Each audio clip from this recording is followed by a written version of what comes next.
মহুয়া গাছে বাদুর দেখতে পাচ্ছেন, মাধুকা স্পেসিস, মাধুকা লঙ্গিফেরা মেবি, সাপোটাসি ফ্যামিলি। ফুল এখন ফলের দিকে, মানে ফুল খুব কম গাছে। এই যে দেখা যাচ্ছে এগুলো সব ফলে পরিণত হওয়ার পথে। এই যে মহুয়া গাছ আমাদের ক্যাম্পাসে কয়েকটা আছে, তার মধ্যে এটা একটা, এখানে দুইটা আছে। এখানে পার্ক, বাচ্চাদের শিশু পার্ক, আর পার্কের কাছে মহুয়া গাছ দুইটা। আগে আমি ফুল পাড়ার চেষ্টা করলাম কিন্তু খুব বেশি পাইনি।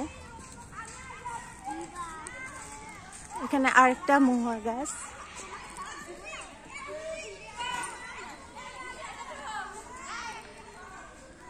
এটা মহুয়া